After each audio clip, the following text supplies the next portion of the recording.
Good evening. The time is 7 o'clock and a quorum of the Conservation Commission being present, I call this meeting to order. First items, approval of minutes. We don't have any approval. All right. So we will go to A. So this is request for certificate of compliance, the Engineering Corps of Andover, Massachusetts, assessors map 74, lot 2, 500 Livingston Street, Strongwater Farm, DB file number 3051039. I just ask that you introduce yourself for the record. Good evening. Peter Ellison with TEC, representing Strongwater Farm. I guess I'll give a quick summary of the project. I'm here tonight requesting a certificate of compliance. The purpose of the project was to construct an indoor riding arena for Strongwater Farm, which is a therapeutic equestrian facility in town. We're very happy with the way the project came out. I think it's in use now and it's for a good cause. And the construction came out pretty nicely. At the time of the submission of the request for certificate, there were two outstanding items. There was some washout at the head wall that was constructed near the driveway entrance, and just a remaining pile of gravel that was near the limit of the 100-foot buffer zone. Since that time, both of those outstanding issues have been addressed by the contractor. And that's what I handed you tonight. It's just the photographic evidence that those two things have been taken care of. But other than that, construction, I think, was built per the plan with some very minor deviations. And with that being said, I would turn it back over to you and be happy to answer any questions. Joe, did you have anything? So I did a site visit with members of TEC. At the time of the site visit, the gravel stockpile hadn't been addressed at the time, nor was the erosion along the head wall, but these pictures say otherwise and has since happened. So those were the only two issues I had on my site visit. So with these being addressed, I have no other issues. Any other questions or comments? I have no questions. I just have one, and that is the demarcation sign. That's not going to stand there for long. It looks like it's leaning over already. So permanent demarcation. See where it says the picture of the do not disturb conservation area? Yep. Do they plan on permanently affixing that? I guess my interpretation in the field is that those are pretty sturdy. I think they've been in place for over a year now. Okay. But they're going to maintain them? Yes. Yep. Okay. It just looks kind of weak to me. It looks like it's leaning over. I think it might be the angle of the picture. It could be. Yeah. But Other yeah, than that, I have no other questions. thank you. Yeah, if it falls over, just put it back up. That's Right. all we ask. Yep. All right, I think I'm good with this one. So there's no other questions or comments. I will take a motion to issue the certificate of compliance for the Engineering Corps of Andover, Massachusetts, assessors map 74, lot 2, 500 Livingston Street, Strongwater Farm, DEP file number 3051039. So moved. To that effect. So moved. Can I have a second? Second. All those in favor? Aye. Aye. Chair votes aye as well. Thank you. very Have a much. good night.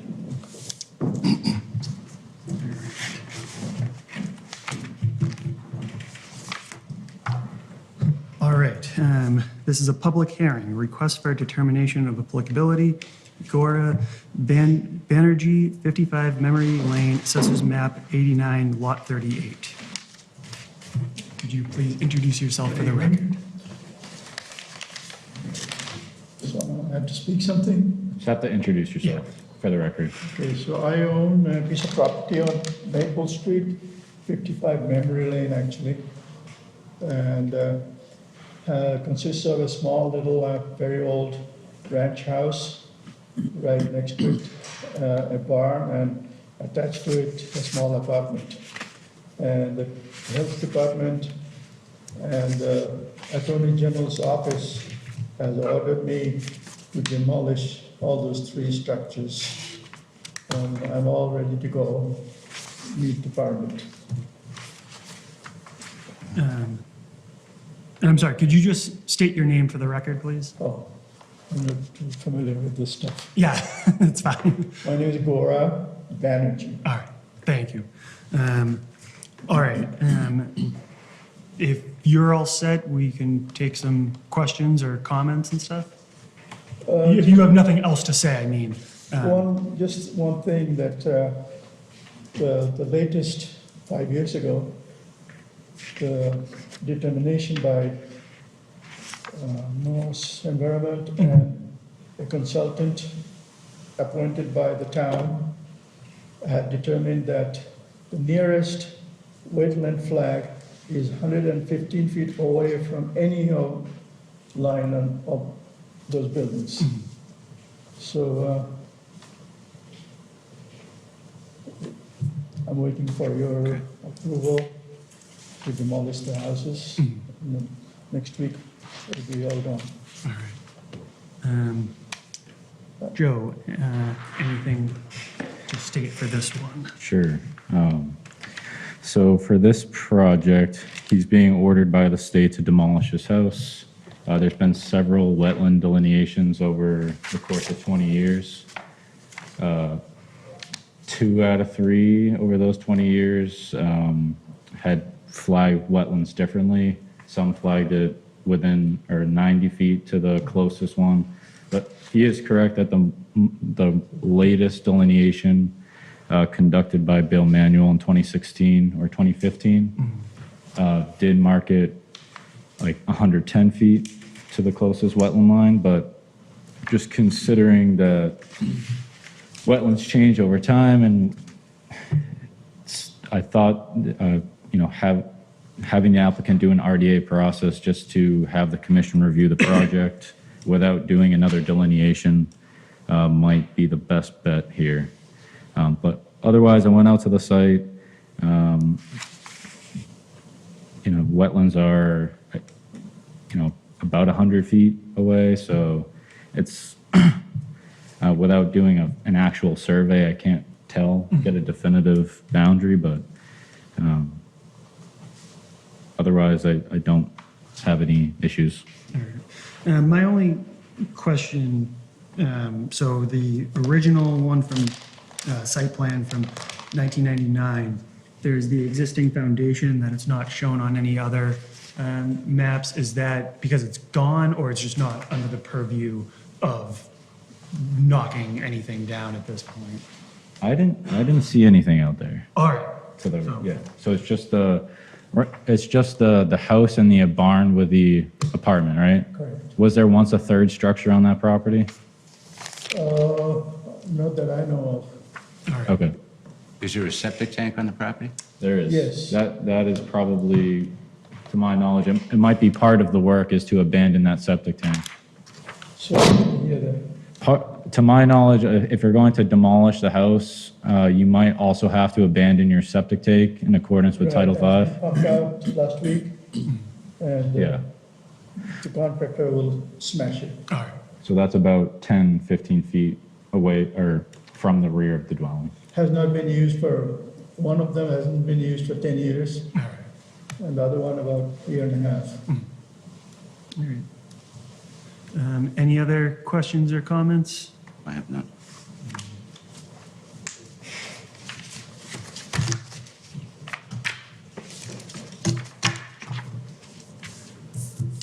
All right, so I will entertain a motion for a negative determination. Public hearing.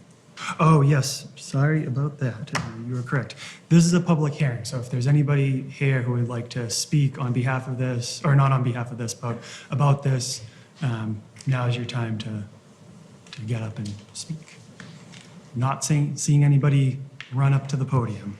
Sorry, just to interrupt, for part of the determination, the commission might want to consider if silt fence is necessary or something like that. So, just throwing that in there. a silt fence around it. It's, Like to the, yeah, or like in between the dwelling, the Yeah, in structures between. and, The septic tank is probably where you want to put it. all right. yeah. And to like not have any construction debris left on site from the demolition and stuff like that. All right, so do you agree to put a silt fence around? Yes, All right, around the septic tank and, yeah, to clear construction debris. All right, so can I have a motion to close the public hearing for request for determination of applicability, Gora Banerjee, 55 Memory Lane, Assessors Map 89, Lot 38? So moved. Can I have a second, please? Second. All those in favor? Aye. Chair votes aye as well. All right.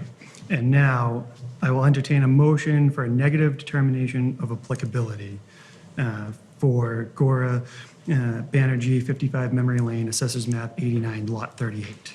So moved. Can I have a second? Second. Chair, all those in favor? Aye. Chair votes aye as well. Thank you very much. most of it I did not hear, I'm old. Plus the mask and all. So you approve my project or not? Yes, you're good to go. Yes. It's a public hearing that we have to close and then we have to make the I motion. heard the word negative, negative means bad. Yeah, it's always confusing. Don't worry about it.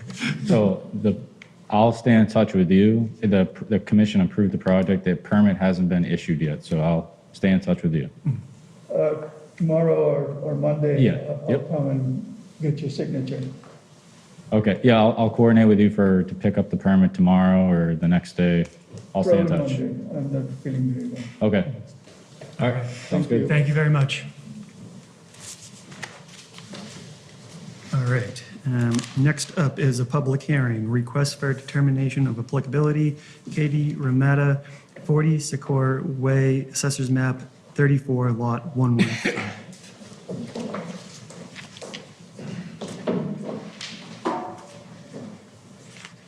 Yes, what's that?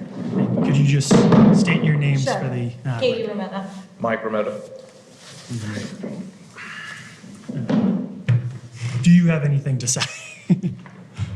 Not really. I think we're just requesting for some trees that are on our property, but on our fence line, of course, within the wetlands area, within the 100 feet that are right next to our house, that are coming over our fence line and coming very close to our house, to either be removed or at least trimmed. Yeah, these things are really leaning. Huh? All right. So, yeah, I went out there, I forget when, in October, just to see where the trees' proximity were to the nearby wetlands, and it looks like it's, the closest is about 7 feet, so it's decently close, but the trees are hanging over their fence line, some of which are hanging over the shed. So I think you're requesting for 5 to 7 trees to be cut down? 5 to 7, yeah. I mean, Okay. there's a couple that we would obviously prioritize if there was a number that we could, that are, again, some tall pines that are coming really close to the house, and of course, the ones that you said that were hanging over the shed. That is probably about 5 trees. Okay. So, have you talked to a tree contractor about how they would do the removal process? Very briefly, Okay, he did say that he would, because we have a shed at the end of the driveway, and the trees essentially sit behind that shed, it's a small, very small lot, that he would have to take a crane and go over the shed and take them up. Okay. Over the shed. It wouldn't go through right. the woods or the wetlands part of the property. Yeah, so that would be my only recommendation if the commission votes for a negative determination, is just to make sure heavy machinery isn't going through the wetland to access the trees, and to maybe leave the stumps in place so you're not ripping up the roots and disturbing more wetlands than you actually need to. Right. That makes sense. But other than that, maybe coordinating with me just so I can make sure the tree contractor isn't cutting down 20 trees Oh, instead of of course. course. 5 or 7, so, Right, well, I don't think we would want them to do that. yeah. But other than that, I don't believe I have any other comments. So you two are comfortable with having it go, the crane go through the non-wetland part and stuff and not go through the wetlands essentially? Yes, I actually don't think that any machinery would be able to even get Yeah. through All that right. way. Yeah, we have a large driveway that it would, Because I think that would be the only way that they would be able to. You can access everything from the Right, driveway, yeah. most likely. I just have one quick question. Yeah. I see the fence line here, and you have the trees on the other side of the fence. Is that your property?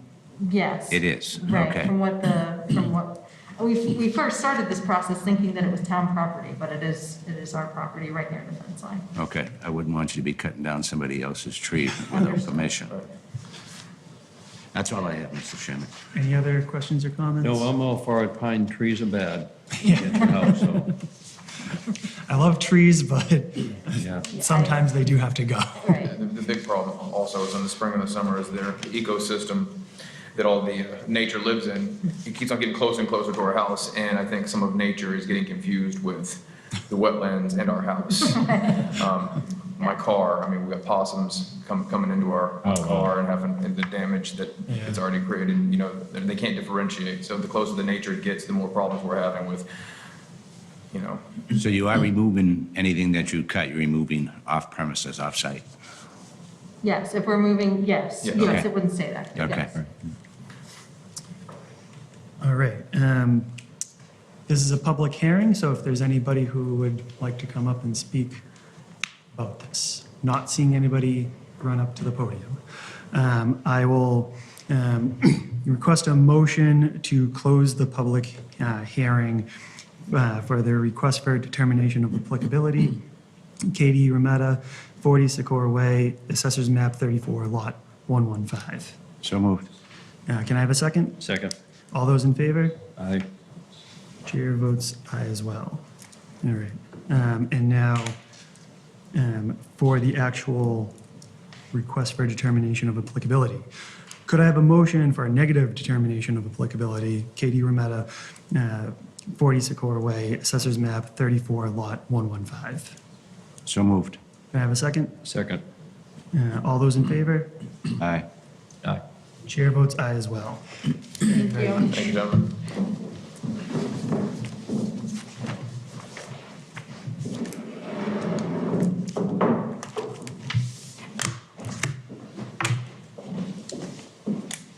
All right. This is also a public hearing. Restoration plan, Hancock Associates of Marlborough, Massachusetts, 1022 South Street, Assessors Map 109, Lot 4. Hi. Hi, guys. You state your name for the record, please. For the record, my name is David Cowan. I'm a senior wetland scientist, restoration ecologist with Hancock Associates here tonight on behalf of Yasser Youssef, the property owner applicant for 1022 South Street. So what we did was, this was in response to an enforcement order that was issued on this property for a wetland violation. We prepared a restoration plan and proposal to take corrective actions to restore the area that he altered. This is a single-family residence. The back of the house is surrounded by wetlands. The applicant he's your typical good-natured, well-intentioned person. This was not done with malicious intent. He simply wasn't aware that there are regulations for They such didn't know about activities. the Wetlands Protection Act? Yeah, no, he's not a developer that did it. So in any case, what he did was, in the existing state prior to alteration, he did have a lawn behind his house, and the lawn drops down a gradient and then into a disturbed area, which was in fact wetland, and he imported fill to fill that area and basically generate additional lawn for himself.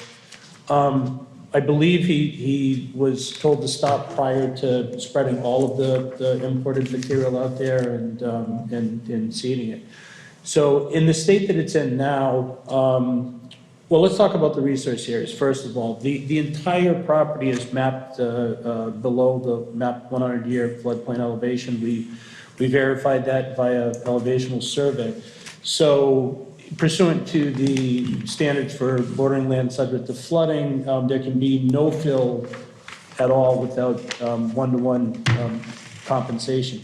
In this case, he doesn't have anywhere to create compensatory flood storage, so every inch of fill that was put in there needs to come out.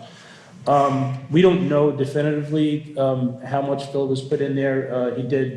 Joe was kind enough to visit the site with us and talk things over out there. He had a few receipts that it looked like it was about 40 cubic yards of fill based on the receipts that was received. We did delineate bordering vegetated wetland, in this case because he actually altered into wetlands and had fill in there, so there was no herbaceous or any vegetation by which to go on. So it was primarily done by soils through using a Dutch auger and doing transects to find it. As Joe's seen the site too, it's a little bit altered along where that wetland line is. In our proposal, what we would do is we would have a contractor come in, remove fill.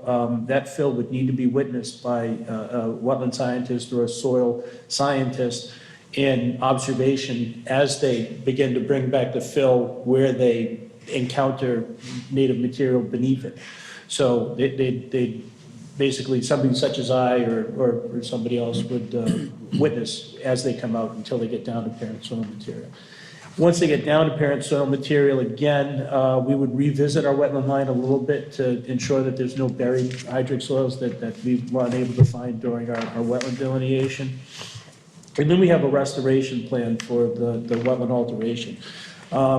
We would grade a bit below grade to afford top dressing it with maybe 6 inches of clean organic loam or topsoil as a growing substrate.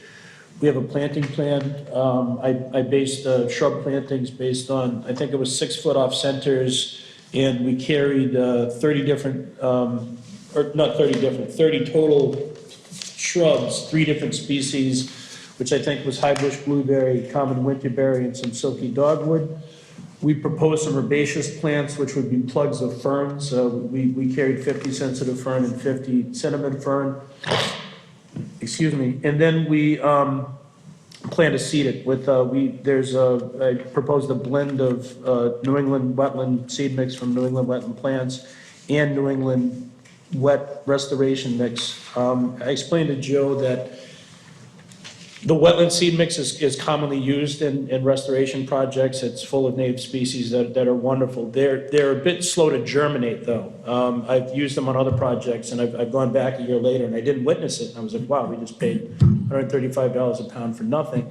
But they germinated the following year. And I've talked to the people at New England wetland plants and they say that they are slow to germinate. So by combining it with the New England restoration wet mix, which is more of a quick growing stabilization mix, we can achieve vegetative cover and stabilization of that area. None of the species in that mix are detrimental. They're all native as well. So that's what we had proposed. The one thing that I did want to discuss at the hearing tonight was that prior to alteration of the land, his limit of lawn was what would be considered existing non-conforming, as his limit of lawn was in your 25-foot no disturb zone. He said that he had purchased the house based on that, condition when he purchased it. I forget the construction date of the house. I think it was in the 1970s. Presumably it's been there. And I did look at satellite aerial imagery going back to Google Earth, and it goes back to the mid 1990s. And from what I can ascertain from photographic aerial imagery, that lawn was lawn. So he's not trying to pull a fast one. In this request, we would ask to not lose any lawn and maintain the limit of lawn that he had pre-alteration. In fact, when we actually looked at it, there was an area of lawn that was maybe 150, 200 square feet that was in the wetland, and he's acquiesced to losing that portion of his lawn.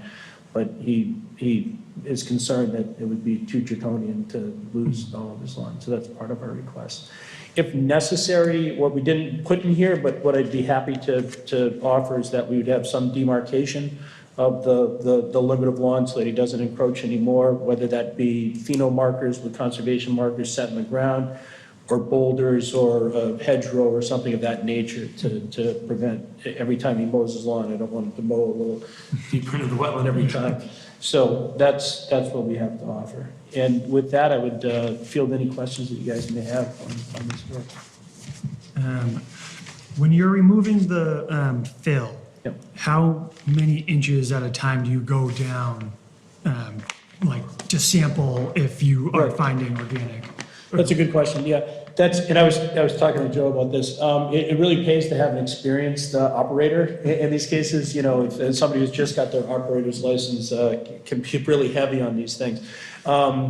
There are sort of stockpiles of fill that are there. On those stockpiles, I imagine they can just take that out and go heavy. But once they get down to around prior existing elevation, you know, we'd work with the operator to sensitively, you know, scratch away at it and get down until you witness it and say, all right, you're on the right spot, and have them. It really is a sensitive to not go too deep and observe those. Somebody heavy-fisted would just blow right through it and you get mixing. So as we approach where we expect to see it, we would have them take their time and yeah. All right. Requires a soft touch. Joe, any questions or comments for this one?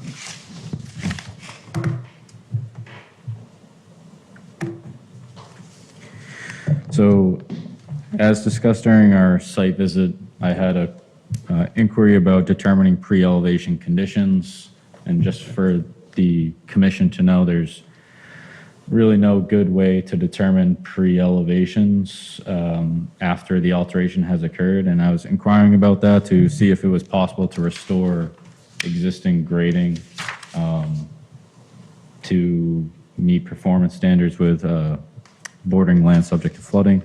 But I think the procedure proposed of digging down to fill and then observing where that transition occurs between fill and organics is a pretty appropriate way of determining what was non-native material. And for, if not already mentioned in the plan, just to have a monitoring plan after the plantings have been conducted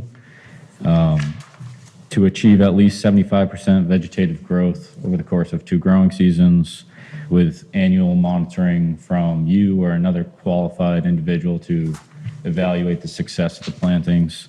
That's fairly standard operating procedure Yeah. in these circumstances. Yeah, but we anticipated that. I think we talked about that. Yep.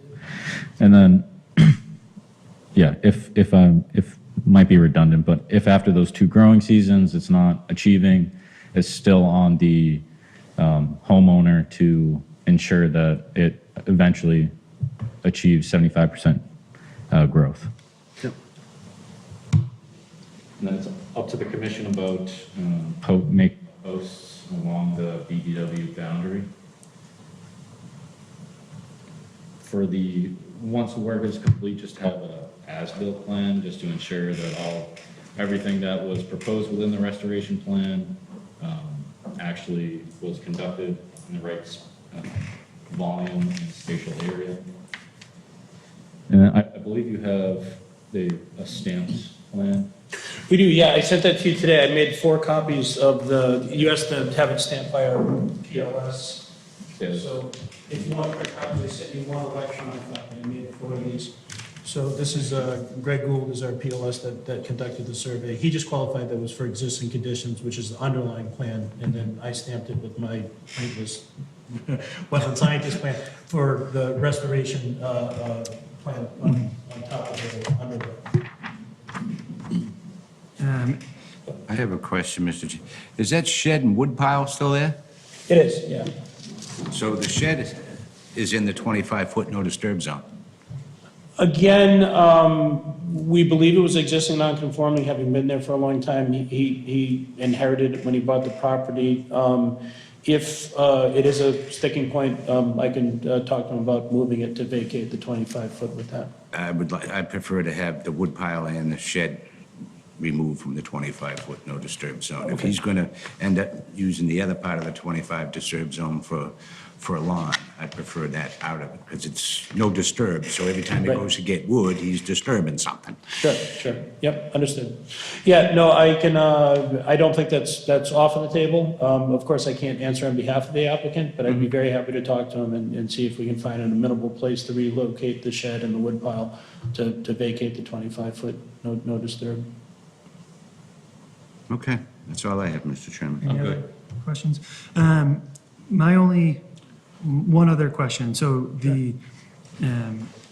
you talked about a bordering, I think you discussed either medallions or rock wall to distinguish between the wetlands. Yep. And which one would you prefer? I think we had talked about, I don't know if, sometimes they actually have a standard for placards that they'll put that demarcate the no disturb zone. What's very common in other towns is something called a pheno marker. There's a company called Bernstein that sells these things. There's an anchor that goes down the ground. You have a metal circular disc that goes on top of it that would say something to the effect of Tewksbury, Town of Tewksbury Conservation, 25-foot no disturb zone. And at a few different intervals along the edge of lawn, or where the 25-foot. Well, in this circumstance, right, because he has lawn in the 25, it would say no disturb beyond this point. And the anchors are actually, they're designed such that they're easy to put in the ground, but they're not easy to pull out. So that, if you have some resident that just waits until the certificate of compliance, or in this case, it would be a return to compliance letter from the commission, that they don't just yank them out afterwards. They're pretty permanent. I think that would be the preference in terms of affordability. I hadn't talked to him about large boulders, or he doesn't have any on site, I don't think I would get them. Yeah, The other I'm thing would be perfectly okay hedgerows. with I could put some of my wetland shrubs along that limit of lawn, such that there's actually shrubs growing there as a hedgerow of sort. Yeah, I think the medallions or the anchors, that's perfectly fine. Okay. Yeah. Any other questions or comments? I'm good. All right, this is a public hearing. Is there anybody from the public who would like to speak? Again, not seeing anybody. I will take a motion to close the public hearing for Restoration Plan Hancock Associates of Marlborough, Massachusetts, 1022 South Street, Assessors Map 109, Lot 4. Just have a quick question here. If the commission is going to approve or deny the plan, would we have to know whether the applicant is going to actually move the shed? Well, we can put the approval of the plan on the condition that the shed is moved. Yep, that's fair. This is sort of a nuance, and I talked to Joe about formality of procedure in the context that we didn't file a notice of intent. The mechanism of enforcement is the enforcement order itself, which, at your discretion, the enforcement order could be recorded at the Registry of Deeds, and then he would need to obtain a return to compliance letter from you, which would then effectively serve as a certificate of compliance.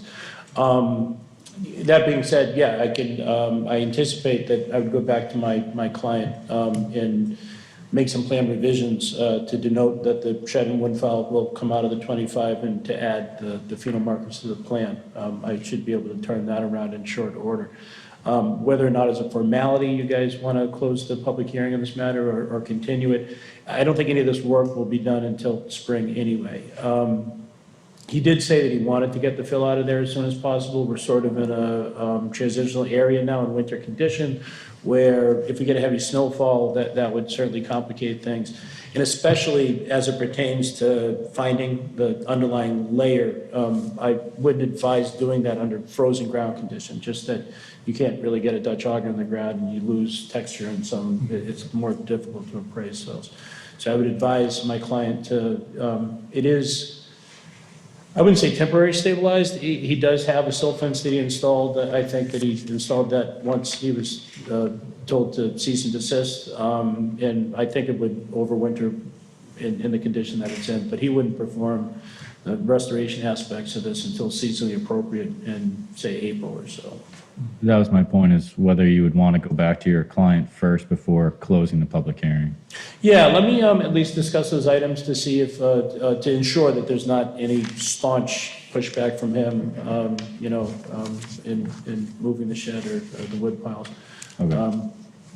So, So, okay. yeah, I guess I would request continuance just so that I can talk to him. But it sounds like we have all of your questions in our marching orders and some minor plan revisions that will get us there. All right. In that case, I will, can I have a motion to continue the public hearing, restoration plan, Hancock Associates of Marlborough, Massachusetts, 1022 South Street, Assessors Map 109, Lot 4. So moved. Do you want the next meeting, or do you want? Yeah, if you would just keep us on the agenda for the next meeting. In fact, if the revisions are so minor such that you guys are content that you would approve it, we may even request that the next hearing not be attended. I don't know that he requires representation for me to drive to Tewksbury That's- on When his is the dime. next if it's- meeting? It's January 5th. January. And it starts at Oh, yeah. 6:30. 6:30, yeah, we gotta anytime. remember. 6:30 in January. Okay. Right. All right, so I'm just gonna go one more time. Can I have a motion to continue the public hearing, restoration plan, Hancock Associates of Marlborough, Massachusetts, 1022 South Street, Assessors Map 109, Lot 4, to the next meeting on January 5th at 6:30 PM? So moved. Can I have a second? Second. All those in favor? Aye. Aye. All Chair right. votes aye, too. All right. Thank you so much for your time, guys. Happy holidays. Thank you. Yep. All right.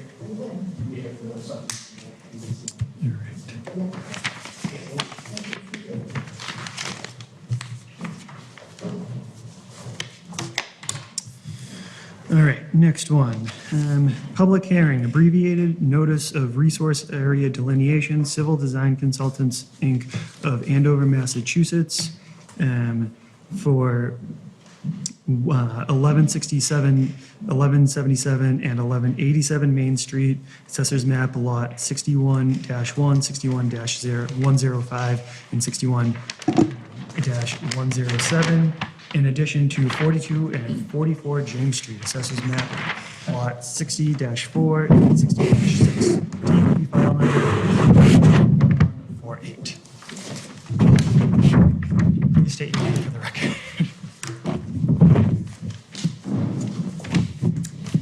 Good evening. I'm your cousins with Civil Design Consultants. I'm here on behalf of the applicant Garrett Berube for an ANRAD consisting of 5 parcels located on Main Street and James Street. This is DEP file 305-1148. So the combined area of the 5 parcels are approximately 5.8 acres. Currently, single-family homes are located at 1167 and 1177 Main Street. There's 2 commercial buildings and a garage associated with McClellan Oil that's located at 1187 Main Street. And 42 and 44 James Street are currently undeveloped lots. So on-site resource areas were delineated by Norse Environmental, and they include bordering vegetated wetlands and bordering land subject to flooding. So last week, the town's consultant, Bill Manuel of Wetland and Land Management, Inc., Joe Fontaine, and Norse Environmental walked the site to confirm the location of the wetland flags. There were just a handful of flags that had to be modified, so we updated the plans accordingly and submitted that on Monday. The plan that I just passed around right now has just one change to it. The word approximate was removed from the flood elevation note. This was a comment that we received from DEP that I saw yesterday. So that was the only change that I made to the plan that I just passed around right now. So we just want to confirm the delineation of the bordering vegetated wetlands and the associated buffer zones, as well as the bordering land subject to flooding with the base elevation of 115. We're going to hold off on getting a determination on the status of the stream tonight. So with that, happy to take any questions. All right. So the status of the stream was really the only concern I had, so if we're not gonna determine that tonight, then I don't think I have any questions. Joe, do you have anything? So I walked the site with Norse and Bill Manuel, the town's consultant. As Mira pointed out, there's only a handful of flags to be changed. Otherwise, it's there's kind of a obvious boundary between wetland and upland areas. If we're not discussing perennial versus intermittent stream, I don't really have any other comments. I just have one question, Mr. Chairman. Out of the 5.8 acres, how much is wetland?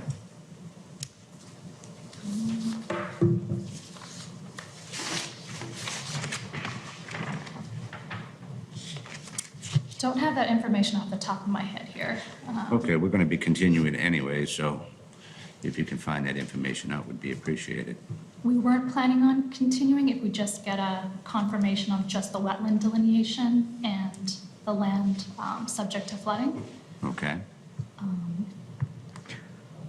So the comment that I did have is that Bill Manuel makes reference to certain flags that were located off property that are just meant to confirm the buffer zone because they were located off the property. So if the commission issues an ORED, just to make reference to Bill Manuel's letter, but to not make a reference to the portion of the letter that discusses perennial versus intermittent stream. In addition to his comments about the 100-year floodplain elevation. I'm gonna need help on how to structure, how to request that motion. So it's just,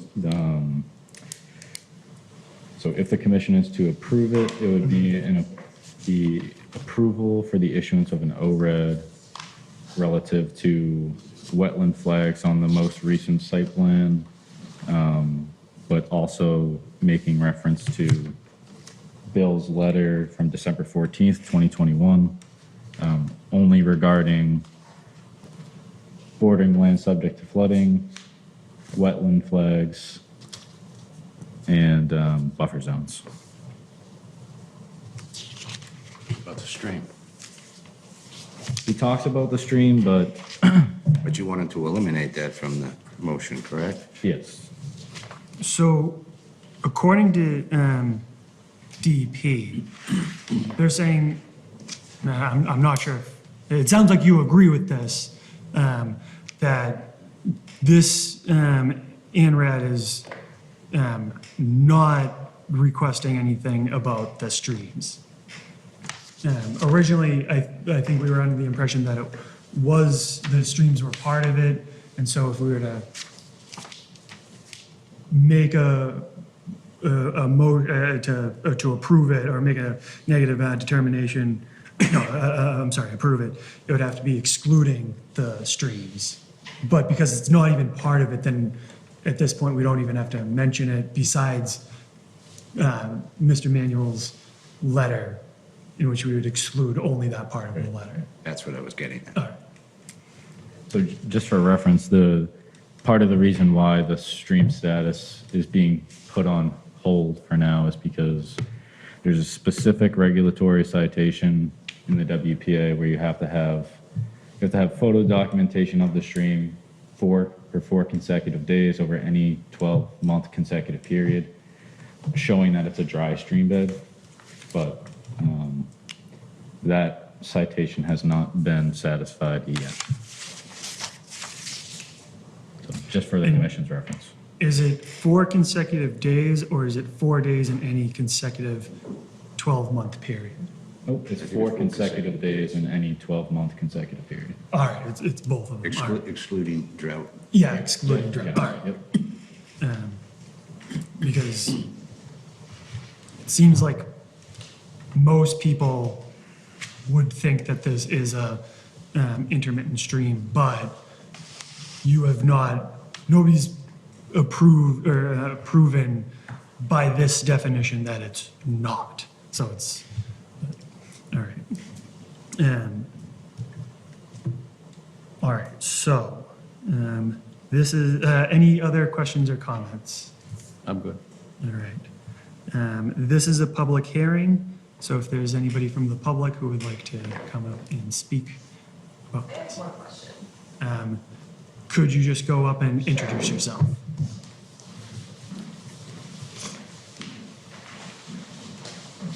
Hi, I'm Liz Wheeler. I live at 48 James Street. The Berubes are actually third cousins of us.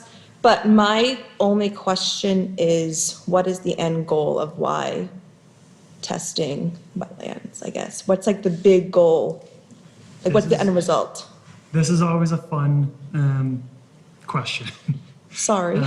No, it's, to be very specific, the goal of an ANRAD is the name in itself. It's, what is it?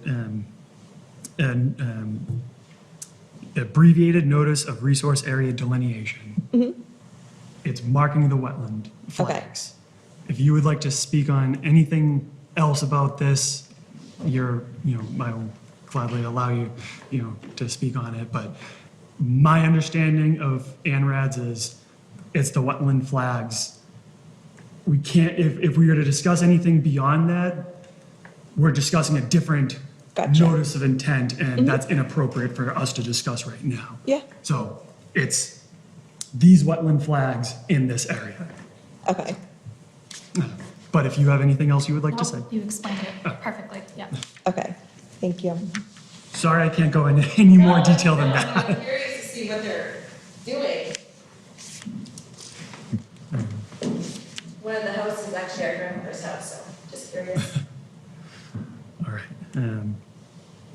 Not seeing anybody else get up, I will take a motion to close the public hearing for the abbreviated Notice of Resource Area Delineation, Civil Design Consultants, Inc. of Andover, Massachusetts, for 1167, 1177, and 1187 Main Street, Assessors Map, Lot 61-1, 61-105, and 61-107, in addition to 42 and 44 James Street, Assessors Map, Lot 60-4 and 60-6, DEP file number 305-1148. Can I have a motion to that effect? So moved. Can I have a second? Second. All those in favor? Aye. Aye. Chair votes aye as well. Public hearing has been closed. All right, so now, could I have a motion to approve, is it the ORAD? All right, yeah. Could I have a motion to approve the order of, what does ORAD stand for again? So to issue an order. Issue. No. Order of resource area delineation.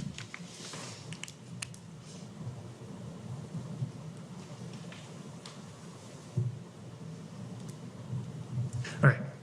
Could I have a motion to issue an order of resource area delineation for Civil Design Consultants, Inc. of Andover, Massachusetts, 1167, 1177, and 1187 Main Street, Assessors Maps, Lot 61-1, 61-105, and 61-017, in addition to 42 and 44 James Street, Assessors Map, Lot 60-4 and 60-6, DEP file number 30511-1148, with reference to Bill Manuel's letter excluding any determinations on perennial, on streams.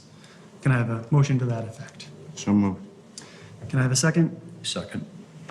All those in favor? Aye. Chair votes aye as well. Thank you. Thank you. That was a mouthful.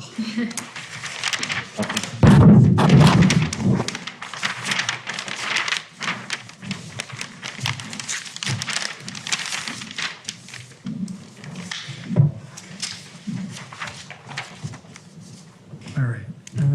So we're done with this, not coming back, right? Right. Yep. Okay, all right. I was just gonna make sure we're piling, throwing the stuff in. And then this next applicant has requested a continuance to next meeting, correct? Yes. All right. Could I have a motion to continue the notice of, Sorry, that's for continue till January 19th specifically. 19th? 6:30. Yep, 6:30. Can't wait. All right. Could I have a motion to continue the notice of intent culvert replacement project Vanessa Hangen Breslin, Inc. of Watertown, Massachusetts, on behalf of the town of Tewksbury Department of Public Works, near 161 Pringle Street, Assessors Map 106, Lot 46, DP file number 305-1147, to the January 19th meeting at 6:30 PM. So moved. Could I have a second? Second. All those in favor? Aye. Chair votes aye as well. All right. These names are getting really long. They're kind of hard to describe. All right, this is a public hearing for notice of intent, BSC Group of Worcester, Massachusetts, on behalf of New England Power Company of Waltham, Massachusetts. Properties subject to this notice of intent application are located along the electric utility right-of-way, which extends from the Tewksbury Substation, Assessors Map 35, Lot 4, toward O'Laughlin Drive in a westerly direction into Lowell, Mass. DP file number 305-1149. Hi, good evening. Would you like me to take my, can you hear me? Should I take my mask off? I can hear you, I can hear you. Okay, thank you. This is Allison Millman from BSC Group. I'm here on behalf of New England Power for the J162 transmission line OPTW project. The purpose of the project is to replace the aging utility infrastructure along the existing J162 transmission line right-of-way. The right-of-way runs basically a total of 2 towns that we will be doing the upgrades in. It starts at the large substation area off of Power Company Road, which is just right down here. I actually don't know my directions while I'm in this building, but if you head down Main Street towards what's 495, it's off in that direction. And then it heads basically in a westerly fashion, I believe, towards the city of Lowell, where it continues, and then ends at the Lanergia Tap in that city. So I can just talk specifically about the project as far as the activities that are proposed, but it's a mix, basically, in this application that we provided to you of exempt maintenance activities as well as areas subject to the commission's review. The large majority of the work is in-kind replacement of existing structures and overhead work associated with the installation of optical ground wire. Optical ground wire is basically required because we'll be replacing the overhead shield wire, which is typically used to protect against any kind of lightning strike. Optical ground wire does the same thing, but it also allows for high-speed communications between substations. So that will allow them to basically be able to better react if there are any kind of outages or emergency conditions that happen on the line. But in order to do kind of the upgrades that they've been proposing in a lot of their facilities, we do have some structures that are getting replaced with the larger steel structures with the concrete foundations. So those are shown on your plans, basically the yellow dot. It says install pole with caisson. So we do have those, and those constitute an enlargement basically in footprint. So they're not really exempt under the Wetlands Protection Act. And then we also have access road upgrades, which are proposed. A lot of this right-of-way hasn't really been maintained as far as access is concerned.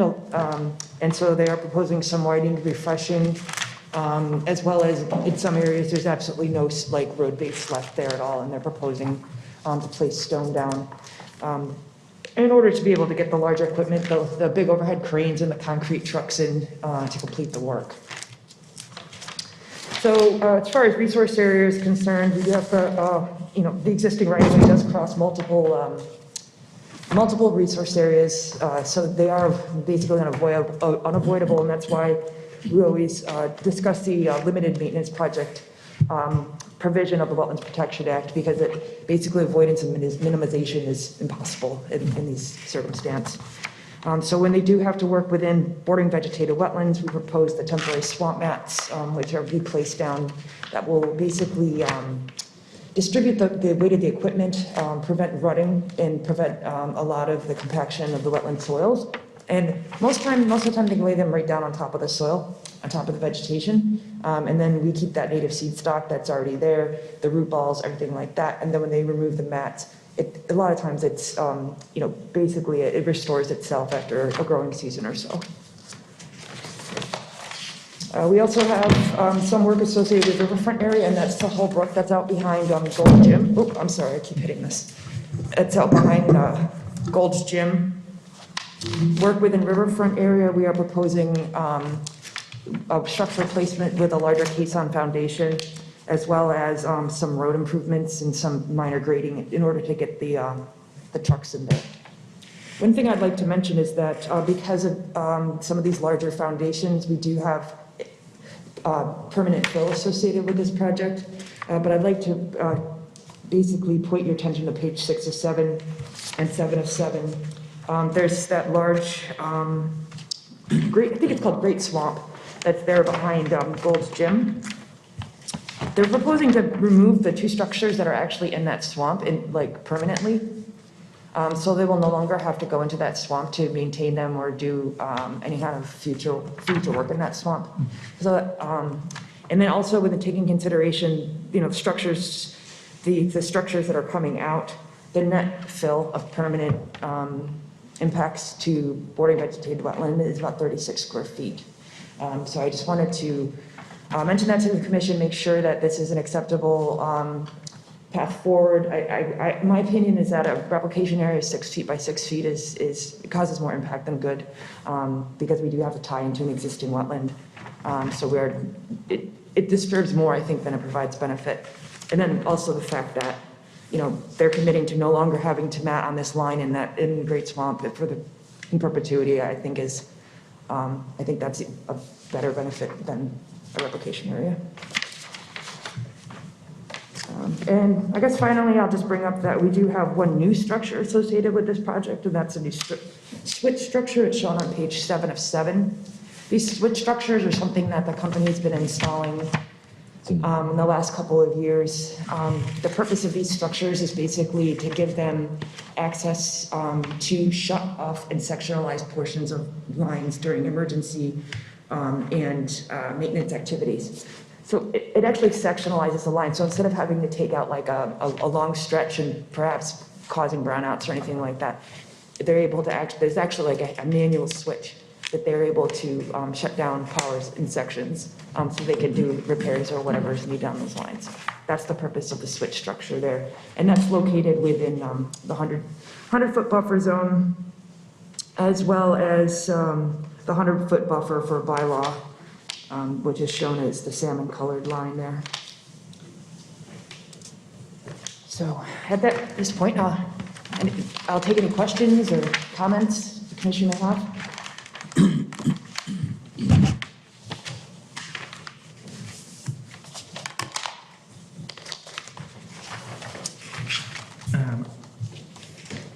Would you like to speak on this? You can speak if you'd like. I don't really have much to say about this one. All right. So, as Allison pointed out, it's a mix of exempt maintenance activities, but for the portion of the projects subject to the notice of intent, they're applying as a limited project status. So that's something that the commission decides on. I generally agree in your determination of you are permanently impacting 50 square feet of wetlands due to the expansion of the structures, but with the removal of some, you're restoring, I think it was like 16 square feet. Is that correct? Yeah, I think actually you corrected my math. Yeah. Yeah. Yeah. I think Something like that. actually inflated, I think it's less than 36. Right, yeah. So by deciding on giving them limited project status, that would have them able to not comply with all the performance standards of the WPA, which would allow them to not restore all of the wetlands that they are disturbing. So essentially, that would be a difference of 33 square feet or 34 square feet that the commission would be allowing them to permanently change without Replicating. replication. Yeah. Yep. So my questions were, the erosion and sediment control plan, is BSC going to be on site throughout this entire process to monitor erosion and sediment controls, or how does that work? Yeah, so I mean, based with what we're needing to do for some road repairs and things like that, we're conservatively assuming we're gonna hit the 1 acre threshold for the entire project with work in Lowell and Tewksbury. So we'll be preparing a SWIP through EPA NIPDs. And the provisions of that's automatically requires an inspection to be done at least once every 7 days. Okay. After I do that analysis, as far as if we have any sensitive receiving waters, we may also need to be doing it and after like a quarter inch of rain as well. Okay. So at the minimum, you should expect a BSC inspector will be on site once every 7 days to review sediment erosion controls and make sure contractors are adhering to the plan. Okay. What is your construction schedule? Like, what would be the first thing that you would start, and when would that occur? That's a good question. I don't think I know that, and I'm not sure that that's all been determined yet. There's a section on Lowell that's really problematic because of the tap that ties to the Lanergia station, which is a power generating facility. And in order for them to get outages on that tap and along that portion of the line, it's like really difficult, and they have to do it piecemeal. So I know they're still kind of in flux of determining where each work is going to be happening on the line, but I can tell you that I think our permanent hand date, they're expecting us to have permits early 2022, and then usually they start construction 4 months thereafter. So Whether they start in Tewksbury or Lowell, I'm sorry, I'm not exactly certain. right, okay. So my point is that I know Mass DEP hasn't reviewed the project yet. They didn't have an analyst review the project yet? That's correct. So National Grid has a comprehensive water quality cert that applies to all this work. And it's basically a blanket 401 approval. So that entails basically a step approach where, based on the scope of work, depending on, because we have stringers proposed going into Holbrook, we have to give them 30 days notice of what we're doing. And it's a form it's basically a form we have to fill out with the maps. Yeah, so I guess I think it would potentially be useful to see if they had any input considering this, like how far it spans the project. Also to review the SWIP plan once that's developed. Sure. I think because that would provide more details on who's inspecting the erosion and sediment controls and what or I guess you guys have the BMPs that you use for that, but that's why I asked about your construction schedule, because I didn't know if it would interfere too much if we were to hold off for a few weeks till the next meeting to see if any more information comes up. Well, we probably won't submit our, it's not, the 401's not a permit. It's a blank, so they're already authorized to do the work. Yeah. It's a notification. Okay. So I guess I could ask my client if she wants me to advance that, but we typically just do it like 30 to 40 days before start of work. Same thing with a SWIP, it's required, it's also a very similar process. It's 14 days, we'll submit our ENOI. Okay. So I think this is technically a permit. And in order to make a permanent hand date with early 2022, I would prefer, if the commission's amenable, that we condition that I provide this information to you Sure. as it gets submitted for your review. Okay. if that's acceptable. It's fine with me, if it's fine with you. I'm not on the commission. But yeah, that seems reasonable. Another question I had, what are the sensitive resource area designations on the site plans? Yep, those are above ground, non-environmental resources. Identified by, they're cultural. Okay, gotcha. So we need to protect them, not under anything to do with the commission's jurisdiction. Okay. And yeah, are there new access roads being installed? Yep, so the white lines are basically where we're proposing, basically, like I said, there's really no historic, good, stable base there, so they're gonna need to put stone down in those areas. So for those, our impact numbers reflect like a 16-foot wide, basically, permanent impact.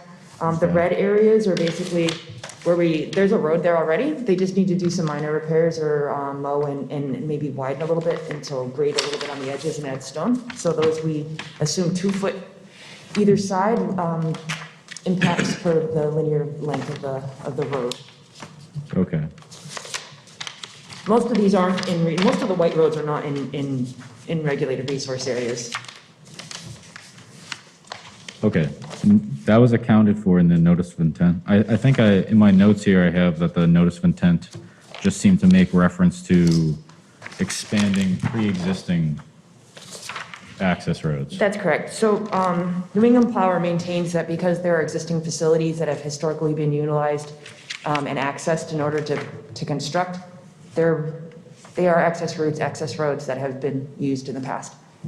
So they maintain that kind of stance about their existing easement.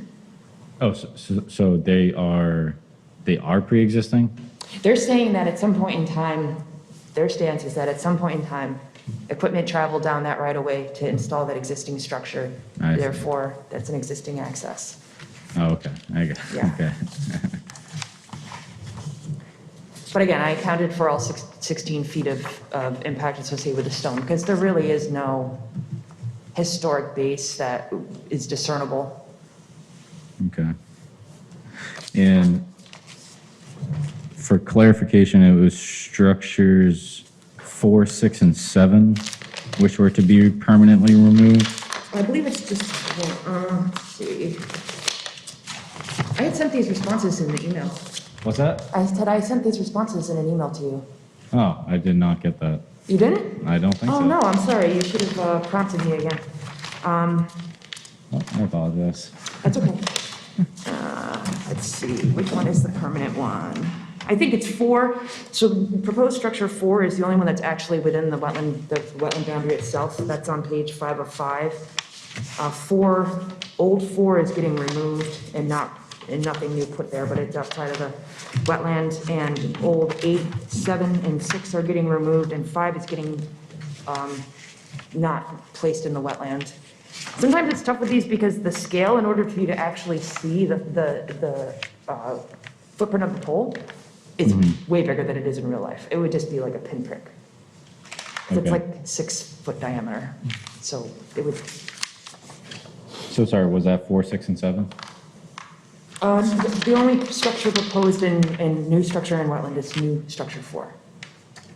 Okay. So that's the 50 square foot. A 6 foot diameter is 50 square feet. Okay.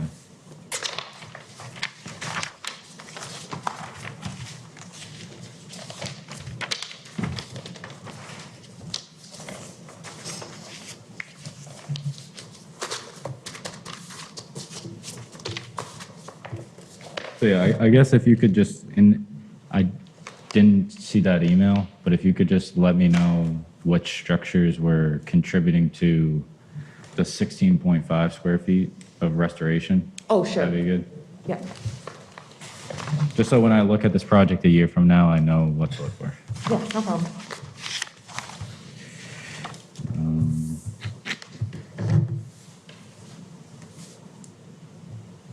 I had a comment, a preferred access road, page 3 of 7 on the site plans. I guess, sorry, we have to go through this. Preferred access road basically means there's an existing access that's can be used as is. Okay. Gotcha.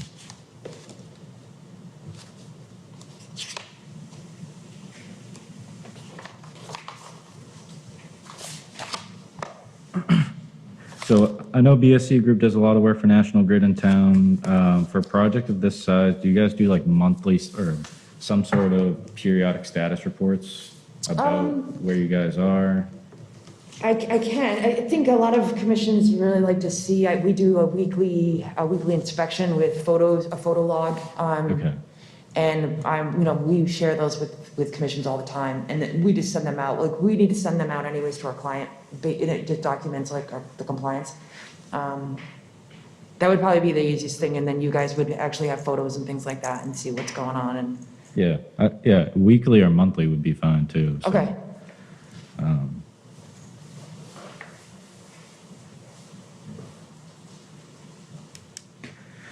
So my only other comments were the usual. I would recommend coordinating with me prior to the commencement of construction, wherever that may be. And the notice of intent references that the wetlands will be reflagged. So just if there's significant change, just to provide the commission updated plans. No change, just refreshed. Okay. Yeah, we just go out and just make sure that the pink deteriorates relatively quickly, and also the deer eat them. So before they go out to actually start the work, we'll go out and refresh the flagging, just to make sure they're very visible to the contractors. Oh, I see. Okay. No other comments? All right, any other questions or comments from you two? I think I'm good too. Yeah, that was quite the discussion. All right. You're good? All right. So As long as I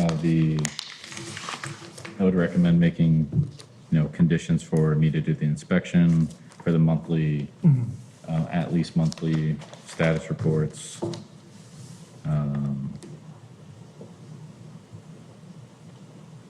And just to provide the SWIP plan once it's generated. you agree to, Yeah, and just so you know, the notification to DEP, we never get a response. So I probably, I can like CC you on the submittal, but I probably, like, I can't guarantee we're gonna get anything back from them. Yeah, the only reason why I say that is because they've been responding to the last couple, so. Oh, the last couple, Notice of intent, ANRAD, stuff like that, so. oh, okay. So, Well, we'll see, maybe. we'll see, time will tell. all right. This is a public hearing. So if there's anybody from the public who would like to stand up, not seeing anybody. Can I have a motion to close the public hearing, notice of intent, BSC Group of Worcester, Massachusetts, on behalf of New England Power Company of Waltham, Massachusetts. Property subject to this and this notice of intent application are located along the electric utility right-of-way, which extends from the Tewksbury substation, Assessor's Map 35, Lot 4, toward O'Laughlin Drive, in a westerly direction into Lowell, Mass. DP file number 3051149. So moved. Could I have a second? Second. All those in favor? Aye. Chair votes aye as well. And could I have a motion to approve the notice of intent, BSC Group of Worcester, Massachusetts, on behalf of New England Power Company of Waltham, Massachusetts. Property subject to this notice of intent application are located along the electric utility right-of-way, which extends from the Tewksbury substation, Assessor's Map 35, Lot 4, toward O'Laughlin Drive in a westerly direction into Lowell, Mass. DP file number 3051149. So moved. Could I have a second? Second. All those in favor? Aye. Chair votes aye as well. Thank you very much. Thank you. Have a good Yeah. evening. All right. Public hearing, notice of intent, Town of Tewksbury, Mass, Livingston Street, Public Fields, Assessor's Map 87, Lot 1, DP file number 3051150. Got the number. What's that? So we got the number. We do. So my name is Vincent Bowman, and I am Facilities and Parks Manager for the town. And I'm just here to answer any questions you guys may have on the proposed project for State Field off of Livingston Street. We do have a DEP file number now, so I'm looking to really get that signed so we can start the project.